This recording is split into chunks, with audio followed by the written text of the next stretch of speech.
A partir de este momento, por Oriental 770 AM, Prudencia, Uruguay. Un espacio para informarse en profundidad y actuar con responsabilidad ante la vida. Prudencia, Uruguay.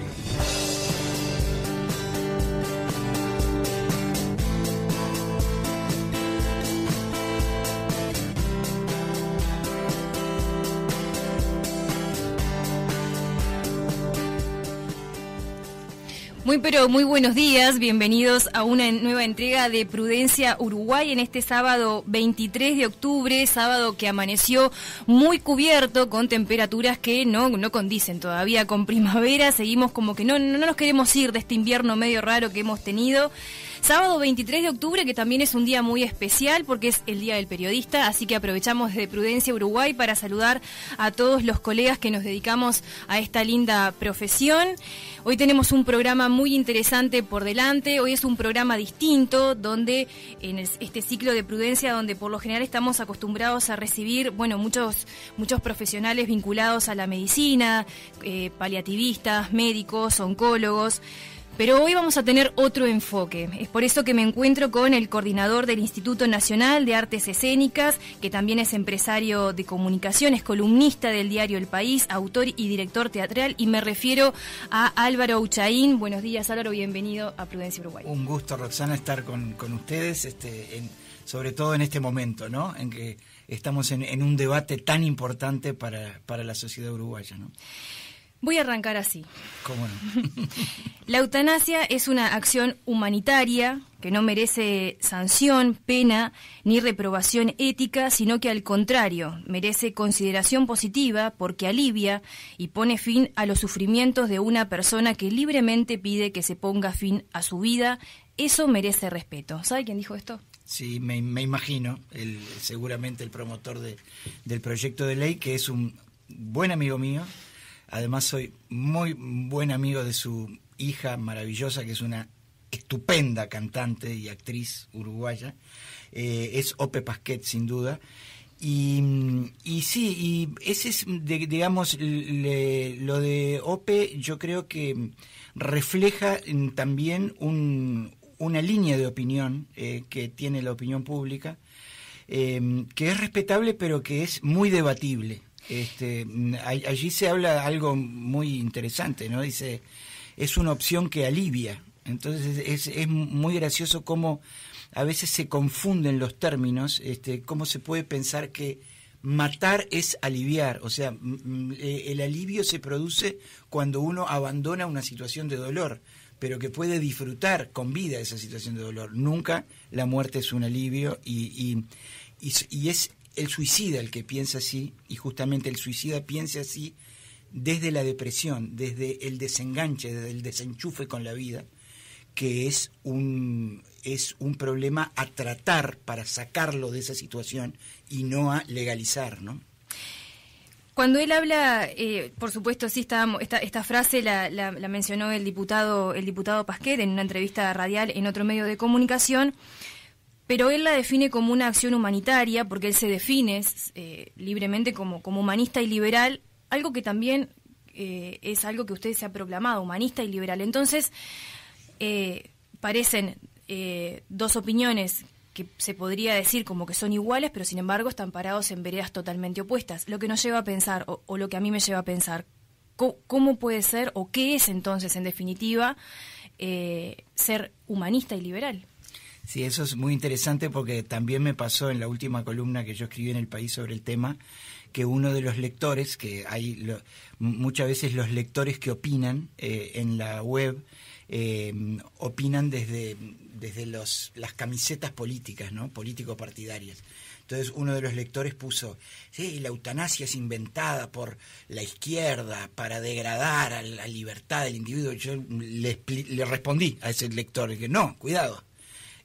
Acá el que promueve este proyecto es un liberal y un republicano de pura cepa, a quien admiro además porque lo conozco desde que empezó a hacer política en los años 80, junto a Luis Hierro, que es un hermano del alma para mí, junto a Manuel Flores Silva, junto a un montón de amigos, Miguel Mansi, un montón de amigos de la vida, ¿no? Entonces la verdad es que la adhesión o el rechazo a la eutanasia no tiene nada que ver con ideologías políticas o posicionamientos en el espectro electoral.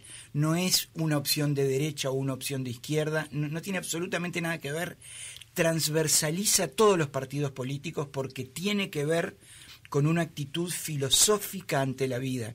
Y la filosofía no es patrimonio de unos partidos u otros, un lado del espectro u otro lado del espectro político. Entonces, acá, en este caso puntual, el diputado Pasquet puede decir que él lo plantea desde el humanismo, y yo puedo contravenirlo en el sentido de que el verdadero humanismo consiste justamente en respetar el derecho humano básico, que es el derecho a la vida, y no desde un punto de vista, y acá está la diferencia que tenemos, porque este tema da lugar a confrontaciones basadas en vivencias personales. Entonces, cuando uno dice respetar el derecho a la vida, primero, no está hablando desde un prurito o prejuicio religioso. Después seguramente hablaremos del tema, pero yo soy agnóstico, no tengo nada que ver con ninguna religión, o sea, me interesan las religiones, porque me parecen interesantes, pero en absoluto me adscribo a un sistema de ideas religioso, para nada. Soy un librepensador total en ese sentido. Lo que nos pasa a nosotros cuando encaramos el respeto al derecho a la vida es que nos estigmatizan con esa especie de prejuicio religioso, o nos estigmatizan con el otro prejuicio, que es: bueno, pero tú no tuviste un familiar que sufrió mucho en el lecho de muerte y había que aliviarlo, asegurarle la famosa muerte digna, adelantarle, no sé qué. Y por supuesto que yo tuve un familiar así, nada menos que mi madre, y todos tuvimos esa misma vivencia, pero hay una gran diferencia con respecto a la posición de los pro eutanasia, y es que existen los cuidados paliativos, que permiten que una persona sea sedada, o sea aliviado su dolor, para que en ese proceso de sedación termine su vida de una manera natural y sin el sufrimiento, haciendo innecesario lo que es la eliminación del individuo, porque el individuo en una sensación de dolor puede desear la muerte, pero ese deseo no es una elección libre, sino que está contaminada por el profundo la profunda depresión que le provoca esta dolencia. Entonces, lo que nosotros, la posición verdaderamente humanista, es ir más allá de la necesidad inmediata de una persona que sufre y tratar de aliviarla por vías que no impliquen eliminarla. Es filosofía pura, por eso muchas veces nosotros decimos, no, acá es una elección del individuo. Bueno, sí, las elecciones se realizan en base a determinados valores filosóficos que tiene cada uno. Nosotros defendemos un humanismo verdadero, que para nosotros el humanismo no es matar a una persona para que no sufra más, sino es aliviar a esa persona hasta que le llegue la muerte. Y bueno, y en ese juego estamos los humanistas y liberales de los distintos sectores políticos e ideológicos de la sociedad, polemizando sobre algo que es muy importante. Es uno de los debates más importantes que tiene el Uruguay hoy. Y en eso tenemos que trabajar para concientizar, para realmente generar una discusión inteligente, centrada en valores y no centrada simplemente en prejuicios. Auchaín, usted ha escrito varias columnas ya en el diario El País con respecto a este tema. Una de ellas, creo que fue una de las primeras, creo que fue la primera, se llama El debate en torno a la legalización de la eutanasia es un diálogo de sordos. En esa columna que escribió en el mes de marzo usted sostuvo que la eutanasia es la solución de la sociedad consumista del descarte. ¿Cómo llega una sociedad a convertirse en una sociedad del descarte? Bueno, ¿Y a qué se refiere cuando habla de esta sociedad del descarte? Esto, Roxana, es un tema, para mí es el tema central, ¿no? Porque yo tengo muy poco en común ideológicamente con un escritor como Eduardo Galeano, pero sin embargo recuerdo haber leído algún texto de Galeano que refiere al use y tire, que es propio de las sociedades consumistas. Y la verdad es que uno de los argumentos principales que dice la gente en la calle, en los lugares de trabajo, en la vida, en las familias, en las reuniones familiares, para justificar la eutanasia, yo lo he escuchado incluso de gente muy querida, muy cercana a mí, es en el momento en que yo sea una carga para mis hijos, yo prefiero morir, porque en realidad, ¿para qué les voy a dar la preocupación de tener que cuidarme? Y en el fondo de ese pensamiento lo que hay es una concepción mercantilista, utilitaria y consumista de la vida humana. O sea, la vida humana, para las personas que postulan esto, importa en la medida en que sea productiva, en que no signifique una molestia para el resto de la sociedad. Pero da la casualidad que desde que el hombre se organiza en estados, la organización misma de un estado lo que significa es generar leyes, normas, reglas para que la gente se ayude, para que el fuerte ayude al débil y no descarte al débil. Entonces es gracioso, obviamente irónicamente, que se postule que yo no quiero molestar a mis hijos y a mis nietos, entonces yo prefiero eliminarme o que me eliminen para no ser una molestia, cuando está bueno que sea una molestia.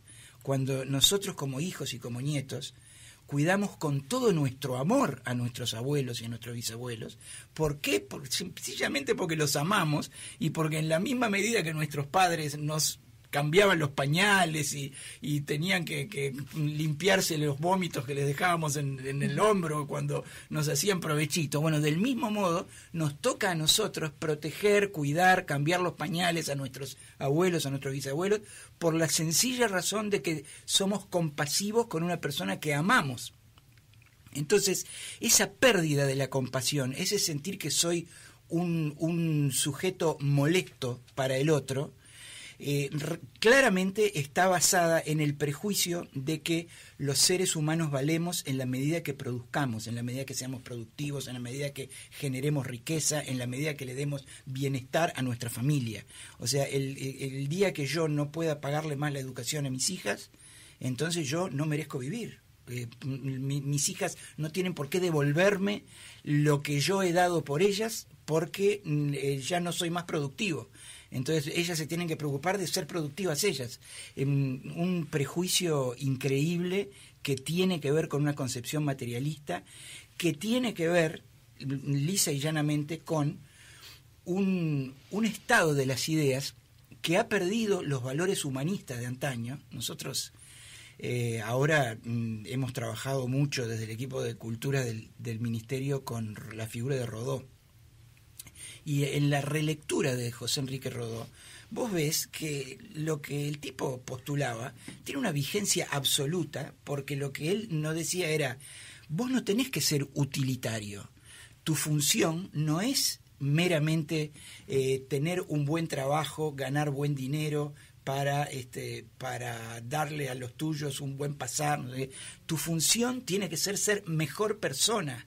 O sea, si leer un poema o mirar Las señoritas de Aviñón de Picasso en un museo no genera rentabilidad para vos, no importa, es importante también porque alimenta tu espíritu, y el espíritu es algo que tenemos que promover, alimentar, enriquecer, más allá de los aspectos utilitarios y consumistas de la vida. Entonces hay una tremenda, una actitud muy tremenda de los promotores de la eutanasia en lo que tiene que ver con esto. Yo me sacrifico, si no soy productivo prefiero salir, dejar de molestar Y cuando no es así, cuando todos nos molestamos a todos y todos somos solidarios con todos, porque hay una solidaridad humana que va más allá de las necesidades materiales, utilitarias, productivas que tiene una sociedad, ¿no? ¿Por qué cree que hay tanta gente entonces, sobre todo en las redes sociales? Uno lo lee, de hecho a nosotros nos pasa cuando después de cada programa, nosotros subimos los programas a las redes, a Facebook, y por lo general hay programas que generan cierta cantidad de comentarios donde aparecen este tipo de reflexiones de personas que probablemente quizás no escucharon ni capaz que no escucharon 15 minutos de la entrevista, o capaz que lo escucharon todo el programa, digo. Pero ¿por qué cree que aún así, en una sociedad como la nuestra, hay tanta adhesión al tema? Por déficit educativo, déficit cultural y déficit de debate. O sea, el debate que hizo a nuestra sociedad como una de las sociedades democráticas más interesantes del mundo, el debate que tenían un hombre con otro y con otra mujer y con otro en el Tupinambá, por ejemplo, en un boliche, en donde se hablaba de filosofía, donde se hablaba de política, donde se hablaba de arte, de las ideas, de la ciencia, hoy se ha convertido en la tontería de las redes sociales. Y el otro día estaba mirando, Roxana, qué tremendo el tema de cómo cada vez más países, como pasó en Perú, como está por pasar ahora en Chile, como viene pasando en Argentina, por Dios, ¿no? Cada vez más países tienden como a polarizar las ofertas políticas mayoritarias. O sea, ya no hay países que tengan, cada vez hay menos países que tengan una poderosa, un poderoso grupo político de centro que de alguna manera comande a la sociedad, sino que la sociedad se va polarizando en la extrema izquierda y la extrema derecha, en un diálogo de sordos como el que yo escribí ahí. Y esto no es casual, esto es también producto de un negocio de los nuevos promotores de cultura universal, que son los dueños de las redes sociales, que han generado algoritmos por los cuales yo, cuando entro a Twitter o entro a Facebook o entro a Instagram, empiezo a ver lo que publican las personas que están muy de acuerdo conmigo o muy en contra conmigo. ¿Por qué ellos promueven estos algoritmos? Porque el negocio de ellos es que yo interactúe con esas personas y las insulte y ellos me insulten a mí, porque cuanta más interacciones, más guita ganan ellos. Así, como les digo, o sea, cuanto más interactuamos dentro de las redes sociales, más publicidad recibimos de las redes sociales y ellos facturan más dinero y más dinero y más dinero y se hacen cada vez más ricos. Entonces, el horror del asalto al Capitolio que hicieron esos energúmenos seguidores de Trump, que fue como una especie de mancha en la historia de la democracia norteamericana, tiene que ver con estos sujetos que lo que están haciendo con estos medios interactivos que son los de mayor exposición en el mundo, lo que están haciendo es polarizar a la opinión por intereses comerciales. Entonces, al polarizar la opinión por intereses comerciales, la argumentación, el debate de ideas, el intercambio intelectual mueren, desaparecen, se hunden. Claro. Lo que sobrevive es el intercambio de insultos, la grosería, la guarangada, la polémica universal sobre una actriz que le quita el marido a otra vedette, y esas estupideces totales que son los que van ganando terreno, y al ganar terreno todo eso pierde terreno justamente el debate sereno, culto, informado, desapasionado de las ideas, ¿no? Entonces, en ese conflicto estamos. No, los Jack Dorsey y los Mark Zuckerberg no van a dejar su negocio, lo van a incrementar, y nosotros desde los estados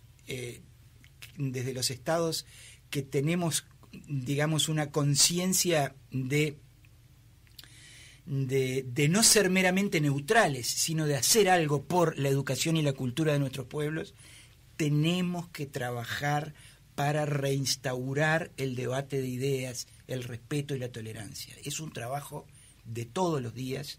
Uruguay todavía no está perdido, por suerte. Es tal la índole democrática que nos quedó de Aparicio Saravia y de José Valle Ordóñez y de Líber Sereñi y de Wilson Ferreira Aldunate y de Sanguinetti, de Valle y todos los que han pasado por la historia de nuestro país, que todavía somos un pueblo que es capaz de intercambiar ideas sin insultos. Pero la verdad es que hay una presión global claramente mercantilista que va en el sentido contrario, ¿no? Entonces hay que trabajar duro.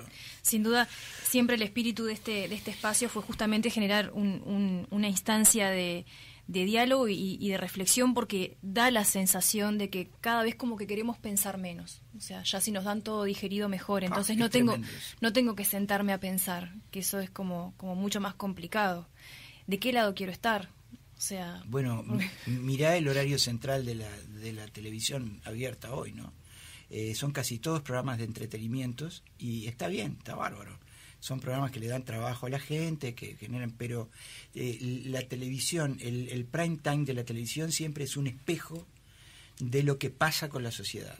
Entonces, lo que pasa con la sociedad es una necesidad escapista, una necesidad de no profundizar. Yo estoy trabajando, mira, sale el tema del Instituto de Artes Escénicas. Estoy trabajando, por ejemplo, para que los escenarios populares que tiene Montevideo y los anfiteatros al aire libre que hay en todo el interior, que son hermosos, no se usen solamente para hacer carnaval en febrero, sino que puedan ir espectáculos de teatro, de danza, que enriquezcan intelectualmente y sensiblemente a la gente. Y cuando vos hablás de estas cosas que son tan obvias, siempre vas a encontrar un intelectual que defiende la chacrita que él siente que a él le pertenece, que dice, no, ¿cómo le vas a llevar a una persona del barrio Marconi una obra de Shakespeare o una sinfonía de Mozart? No, vos tenés que darle lo que él quiere.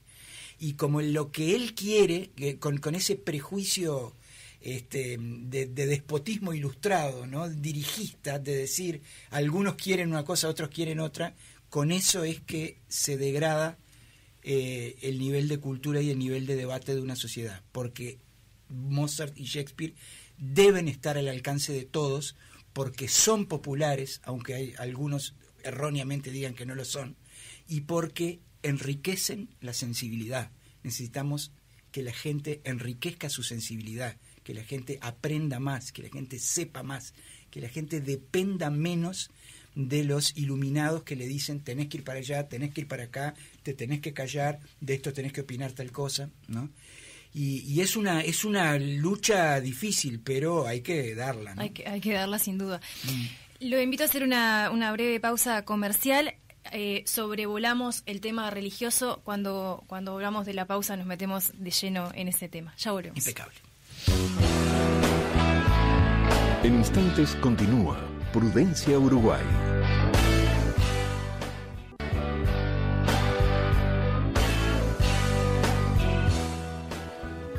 Muy bien, continuamos en este segundo bloque y ya último tramo de Prudencia Uruguay, donde nos encontramos con Álvaro Auchaín conversando sobre este tema que se ha instalado en nuestro país y que, como hablábamos en el primer bloque, es importante tomarnos un espacio de reflexión para informarnos sobre lo que es este tema.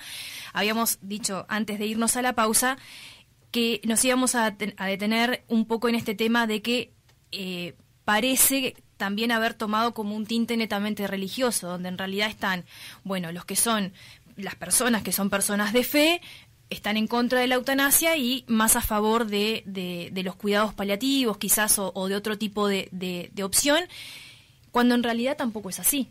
Para nada es así. Quienes no disponemos de la suerte de tener una fe religiosa, porque en cierta forma los agnósticos lo que nos pasa es que en parte envidiamos un poco, ¿no? A la gente religiosa que dice que tiene como una convicción de trascendencia más allá de la vida, ¿no? Entonces uno dice, qué interesante, pero yo no lo siento así. Bueno, los que no lo sentimos así, justamente valoramos en una enorme medida a la vida, al goce pleno de la vida. Entonces, el goce pleno de la vida para una persona que está impedida de moverse, para una persona que no tiene la libertad de disfrutarla en forma plena por una limitante física, también puede ser tener puestos unos auriculares y escuchar música. O sea, no hay una situación vital plena por la cual uno diga, bueno, si estoy en esta situación sí merezco vivir, y si estoy en otra no lo merezco. O sea, recuerdo un texto precioso de Borges, creo que era en un reportaje que le hicieron a Borges, donde él decía: fui a ver una obra de Shakespeare que hicieron unos estudiantes y yo soy ciego, bueno, fui a ver, era ciego, ¿no? Entonces, obviamente no los podía ver, lo único que escuchaba eran sus voces declamaban mal los versos de Shakespeare, lo hacían de una manera muy de aficionado, no eran creíbles, eran exagerados, sobreactuados, pero lo disfruté porque detrás de todo eso estaba Shakespeare. O sea, la sensación de que nosotros podemos agarrarnos a la vida, al placer de la vida, por más difíciles que sean las condiciones en que nos encontremos, ¿no? Bueno, el texto de Viktor Frankl, ¿no? Su experiencia en los campos de concentración, el valor de la vida como bien supremo, es algo que nos tiene que encontrar a todos los que tengamos o no fe religiosa. Tenemos que compartir estas vivencias, ¿no?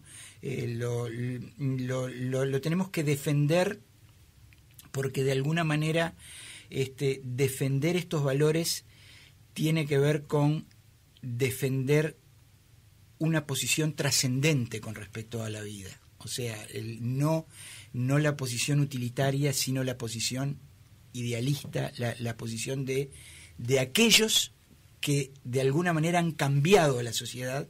¿Por qué? Porque no se han acomodado a las condiciones imperantes para pasarlo bien y tranquilo, sino que han desafiado las condiciones imperantes para darnos una mejor vida a todos. O sea, cada uno de nosotros tiene que revivir esa rebelión que significa enfrentarse a determinados falsos paradigmas, derrotarlos para darle una mejor vida a la sociedad. Y vaya si con el tema de la eutanasia no tenemos que librar esa batalla, porque lo más fácil es aplicarle una inyección letal a una persona que está sufriendo. Lo más difícil es poner inversión económica, amor y desprendimiento de los seres queridos para contener, consolar, apoyar a esa persona, aliviar su dolor por todos los métodos científicos posibles para prolongar el disfrute de lo único que tenemos por cierto, que es la vida, por seguro, ¿no? Algo bastante curioso sobre este tema es que Uruguay no está inventando nada con respecto a la eutanasia, en realidad. Uruguay se suma a una larga lista de países que empezaron exactamente de la misma manera, y cuando uno empieza a leer sobre el tema y a profundizar sobre el tema, ningún país escapa a lo que le llaman la pendiente rebaladiza, a que en realidad, al igual que el proyecto de Pasquet, delimita, por supuesto, para determinados casos, que después en realidad ya a nivel parlamentario se han empezado a escuchar voces de que sin estar legalizado este proyecto de eutanasia, ya están pidiendo si se puede prorrogar o tener en cuenta menores de edad.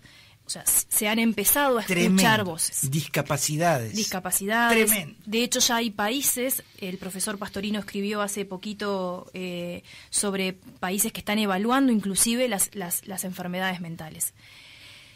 Teniendo toda esta información a la mano y sabiendo de que todos los países sistemáticamente han caído por lo mismo, ¿cómo piensa que puede impactar culturalmente un proyecto de estas características en Uruguay? Sin duda, por el mismo camino del el desprecio de la vida humana, no conocía ese concepto de la pendiente resbaladiza. Me parece muy interesante, o sea, es tal cual. O sea, se va dando pasos cada vez más hacia lo que termina siendo una deshumanización y una utilización de la vida humana como si fueran recursos económicos, y no como lo que son, sino no como lo que son entidades espirituales. Entonces, mientras decías esto, pensaba en algo que me pasó hace un tiempo. Yo, antes de escribir en El País, escribía en Montevideo Portal, y hubo un jerarca de salud pública de gobiernos anteriores que un día salió a declarar que había que descartar a los microprematuros. Esto es una anécdota realmente increíble, ¿no? El hombre, que era un tipo muy capaz desde el punto de vista científico, se ve que estaba preocupado porque no descendía el nivel de mortalidad infantil. Entonces, muchas veces los que están con las famosas estadísticas, ¿no?, dicen, ¿cómo hacemos para que no siga subiendo la mortalidad infantil? Si estamos poniendo mucho dinero en los centros de salud, en la neonatología, en bla, bla, bla, bla, bla. Entonces lo que el tipo dijo, bueno, lo que tenemos que hacer es descartar a los microprematuros. Los que nacen con menos de 1 kilo, nosotros tenemos que entender que en realidad no van a sobrevivir, entonces no los tenemos que sumar a la estadística de los bebés que fallecen. Y entonces yo leí eso y dije, qué bárbaro, ¿no? Le voy a responder a este señor con una foto de mis 2 nietas. Yo tengo 2 nietas que son mellizas, que nacieron en Guatemala, que nacieron con 800 gramos cada una. Mi hijo se endeudó hasta la manija, era un tipo de clase media que estaba luchándola en Guatemala con un trabajo creativo, no sé qué, por el cual él apostaba.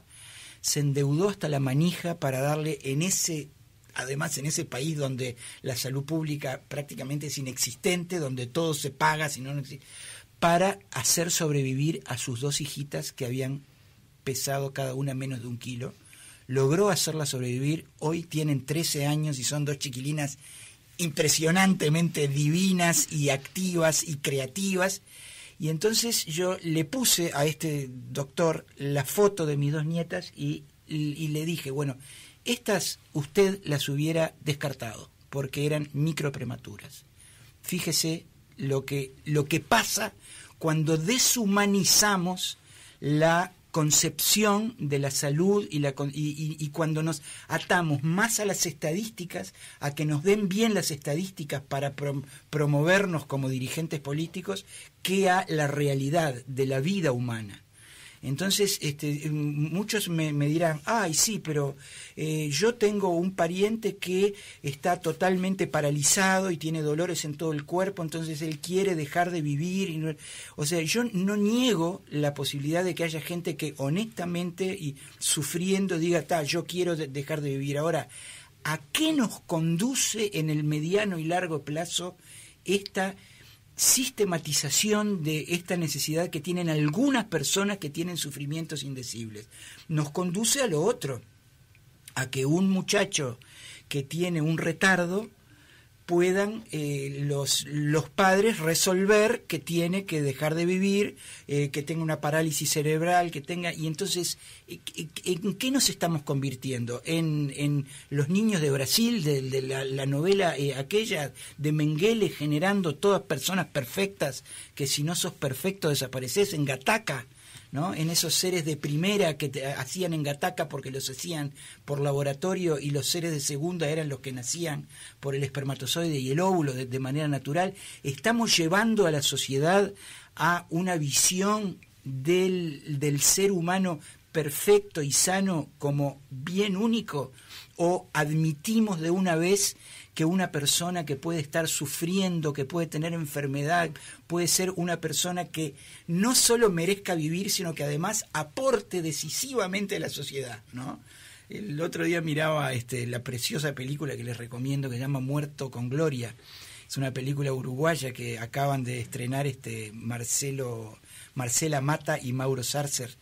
Y entonces justamente lo que planteaba en un momento un personaje precioso era decir, bueno, la chiquilina decía, a mí me hubiera gustado casarme con Hemingway. Entonces Hemingway era un depresivo, le dicen los. Y bueno, y también me hubiera encantado ser amiga de Virginia Woolf. Virginia Woolf, otra bipolar, no sé qué. O sea, era muy, muy gracioso porque todos los grandes personajes de la literatura que tanto hicieron por la cultura universal, estaba demostrado que eran personas imperfectas, personas que se equivocaban, bueno, el caso de Céline, que era nazi, por ejemplo, ¿no? Que era colaboracionista nazi, ¿no? Personas que en realidad estaban llenas de defectos, llenas de dolores propios, llenas de enfermedades, personas, muchas de ellas que habían terminado en el suicidio, caso Virginia Woolf o Hemingway, y que sin embargo el aporte que hacen a la sociedad, a la cultura, es tan inmenso que vos decís, ¿cuál es verdaderamente la utilidad de dejar de apostar a la vida para aquellas personas que están en condiciones degradadas de vida? Solidaridad, tolerancia, respeto al otro, compasión. El concepto de la compasión no es un concepto solamente cristiano, señores. O sea, yo no tengo nada que ver con el mundo cristiano. El concepto de la compasión lo tengo cuando me enfrento a un amigo al que tengo que ayudar y no pienso que Dios me va a premiar por eso. Lo hago porque soy compasivo. Y bueno, y esto es la base de esta cruzada que estamos librando, ¿no? Aparte, cargada de desinformación, porque yo ahora lo escuchaba y en realidad es cierto, porque el primer argumento que uno recibe es, bueno, pero fíjate, una persona que está totalmente paralizada, y es real de que Uruguay también tiene desde el año 2009 una ley de voluntad anticipada, es real que está lo que se llama la sedación paliativa, entonces hay alternativas que parecen estar como antes, o por lo menos o por lo menos opciones que están como antes de tener que llegar a esta determinación de qué es a lo que conduce este proyecto de ley. Antes de terminar, a mí me gustaría abordar por último otro tema del que también ha hecho referencia en sus columnas y que usted denomina como otro flagelo, que es el tema del suicidio. Ha sido un año muy complejo, es un año donde ahora, saliendo de la pandemia, hemos recibido como algunos mensajes, sobre todo del gobierno, con algunas campañas referidas me refiero al tema del suicidio. Y aún estas campañas que hemos visto, bastante por ahora tímidas, porque en realidad se ha visto también poco del tema, no se han podido todavía contemplar los números. De hecho, una de las cosas que yo sostuve en una de las entrevistas que hicimos acá en Prudencia, a la diputada Silvana Pérez Buenavita, que ella fue promotora de un proyecto de ley sobre el tema del suicidio, una de mis preguntas fue cómo iban a hacer para realmente tener la certeza de que la campaña había sido efectiva, pero no el año que viene. O sea, por lo general nos enteramos de las cifras cada vez que es el Día Mundial el Día de la Concientización y ahí es como que nos salen a contar las cifras. Pasó todo un año.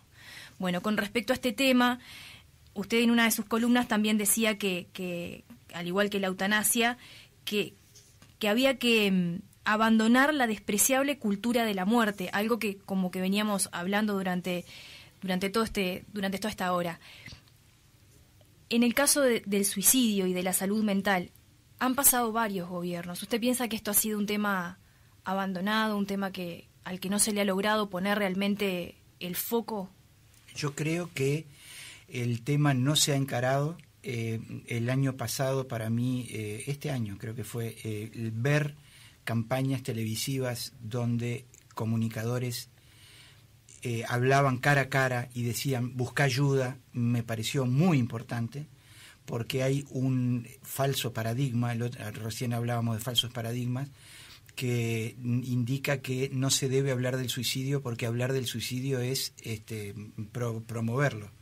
Y claramente no es así, está estudiado que no es así, que al revés, cuando lo metemos abajo de la alfombra es cuando más aparece, pero acá el tema que estamos es ante una cultura de la muerte que ya viene brava en Uruguay, porque tenemos una cultura que está muy imbuida.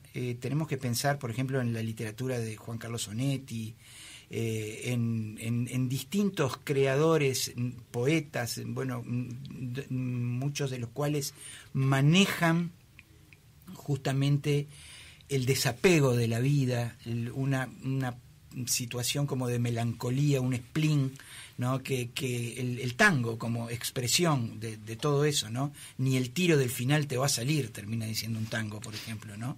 O ese maravilloso tango de Virgilio Espósito que dice, dan ganas de balearse en un rincón, dice el tango Afiche, ¿no?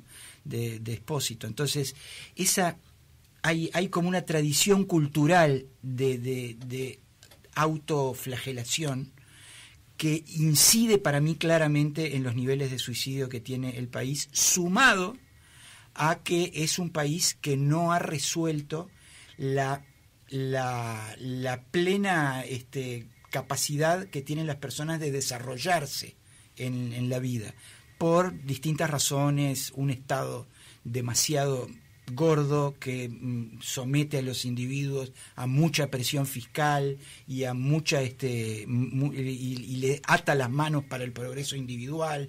En fin, hay un montón de factores ahí que tienen que ver con la propensión al suicidio que tenemos en nuestra sociedad. Lo que está claro es que suicidio, accidentes de tránsito mortales, violencia doméstica, abusos familiares, intrafamiliares, todo esto son todas piezas, son de un mismo puzzle que tiene que ver con una cultura de muerte, y es una cultura de muerte que tenemos que encarar. Yo te puedo decir como dato que en el equipo de cultura en este momento del Ministerio estamos trabajando muy intensamente. La directora de Cultura, Mariana Weinstein, está planificando, por ejemplo, propuestas artísticas que se desarrollen en determinadas localidades del país donde los índices de suicidio han sido muy altos en los últimos años, para generar a través de la cultura una vía de escape, una vía de salida de la depresión. Que es algo que no se tiene en cuenta generalmente cuando los partidos políticos y los grupos de presión dicen, bueno, sí, la cultura es importante, pero mucho más importante es que la gente coma, que la gente tenga vivienda, sí, por supuesto. Ahora, el desprecio que ha sido tradicional hacia el valor de la cultura tiene que ver con estas cosas. La gente que no tiene un buen acceso a la cultura y además la posibilidad de expresarse artísticamente también, son personas que terminan cayendo en estos procesos depresivos que los hacen agredir a los demás o agredirse a sí mismos. Entonces, yo siempre pongo el ejemplo, no me quiero pasar, Roxana, ¿no? Siempre pongo el ejemplo de Islandia. Para mí es uno de los ejemplos más claros e interesantes de política cultural que se da en el mundo. Tan bueno fue que se empezó a replicar, ya está en Italia y está en Francia, y nosotros queremos hacer algo parecido acá el año que viene. Islandia tenía, son 300.000 habitantes, ¿no? Es un país muy pequeño en población. Entonces tenía el problema que en Reykjavik, en la capital, todas las noches de los sábados y los domingos, los jóvenes, los adolescentes, estaban tirados en la vereda, fumando porro o tomando vino, borrachos. Eso generaba como una mayor criminalidad, eso generaba un escepticismo, había problemas de suicidio, se estaban dando un montón de circunstancias que en una sociedad tan pequeña los tipos decían, pero ¿por qué está pasando esto? Entonces, claro, vienen los teóricos de siempre y dicen, claro, porque como el clima es muy frío, la gente se deprime, lo mismo que dicen acá, ¿no? Se suicida mucho la gente porque el clima es muy inhóspito, no sé qué. Mentira. O sea, se suicida la gente porque necesita canalizar eso que solo le termina dando el alcohol o las adicciones. Entonces, ¿qué hicieron? Contrataron a un yanqui, a un estadounidense, un psicólogo, que hizo un estudio de campo ahí y dijo, acá lo que hay que hacer es muy simple. Hay que, bueno, primero una medida extrema que es toque de queda a partir de determinada hora que la gente no podía salir. Eso fue por un tiempo, ¿no? Que fue la medida, digamos, entre comillas, represiva.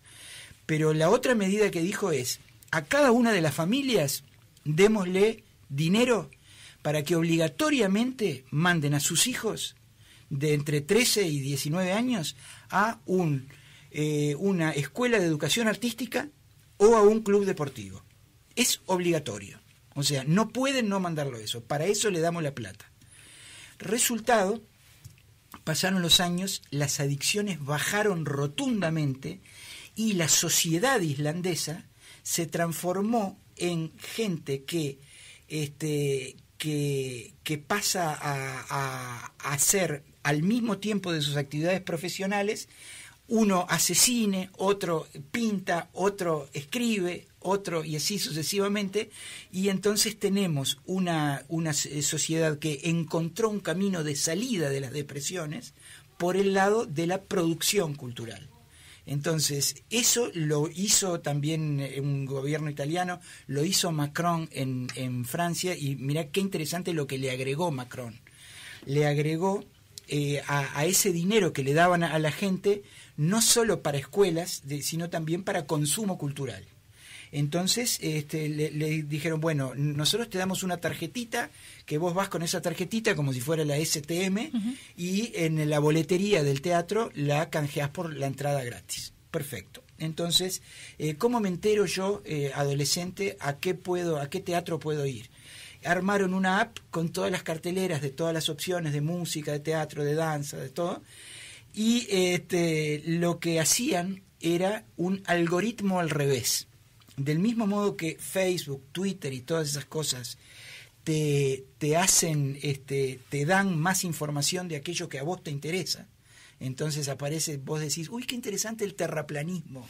Y entonces te empiezan a mandar notas y notas sobre terraplanismo hasta que te taran totalmente, ¿no? Del mismo modo que ellos hacen eso, Macron en su gobierno lo hizo al revés. El algoritmo, cuando tú querías ver rock and roll, te tiraba música académica, te devolvía música académica. Mirá esta oferta. Cuando vos querías ver Miguel Ángel, te devolvía Picasso y Dalí. O sea, intentar que la gente, en lugar de achicarle su capacidad de intereses, ampliársela, mostrarle que hay todo un universo, que hay una amplitud de propuestas, ¿no? Entonces, con eso, países tan grandes como Francia, obviamente ese es un proceso muy lento, porque no llegás a todos los jóvenes, hicieron experiencias piloto, pero en pequeños países como los nuestros, ese tipo de propuestas pueden determinar que una nueva generación encuentra caminos, descubre, como pedía Rodó justamente, que los caminos no son solo tener un buen sueldo y comprarse el autito e irse de viaje a Cancún, sino que los caminos también pueden ser disfrutar de un concierto, escribir un poema, ¿no? O sea, todo lo que no es utilitario, pero que nos hace bien al alma, ¿no? Y esto está todo relacionado con lo mismo, ¿no? El suicidio se combate con estas actitudes proactivas que demuestran las cosas buenas que tiene la vida, que no pasan por la carrera loca por los intereses materiales, ¿no? Bien, para ahora sí, para despedirnos, una pregunta quizás un poco personal.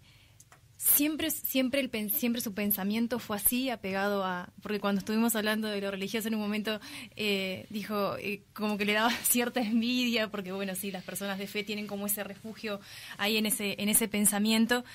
¿Siempre a lo largo de toda su vida su pensamiento fue igual? Yo creo que no, yo creo que todos evolucionamos y vamos buscando distintos caminos.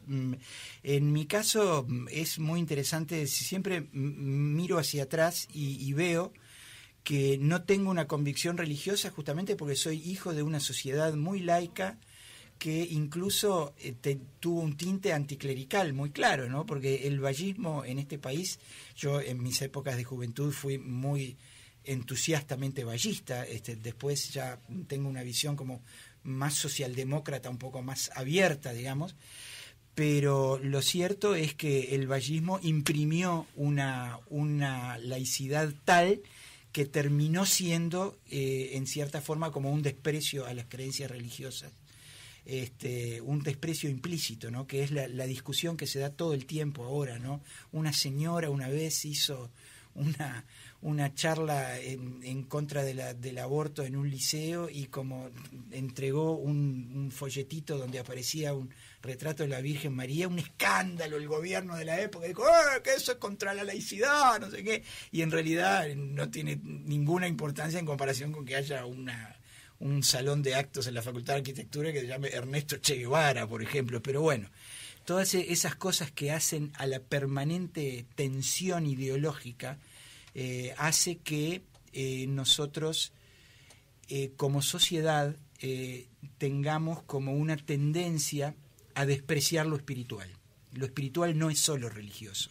Espiritual es enfrentarse a una novela de Franz Kafka, que es un agnóstico neto, justamente por su visión tan nihilista de la vida. Eso es espiritual. Entonces, bueno, en esa lucha por lo espiritual yo me he ido formando siempre, y creo que es el desafío que tenemos que entablar, ¿no? Sin lugar a dudas. Álvaro Uchadín, muchísimas gracias por haber compartido esta mañana con nosotros. La verdad, un placer haber tenido este enfoque desde lo cultural, ¿no? De lo que nos está pasando realmente como sociedad, y con esta claridad con la que lo pudo transmitir. Nosotros le agradecemos a Óscar Romero la puesta en el aire en el día de hoy, y nos reencontramos el próximo sábado aquí en Oriental a las 10 de la mañana. Chau, chau. Placer. Hasta aquí Prudencia Uruguay, un espacio para informarse en profundidad y actuar con responsabilidad ante la vida. Prudencia Uruguay, por Oriental 770 AM.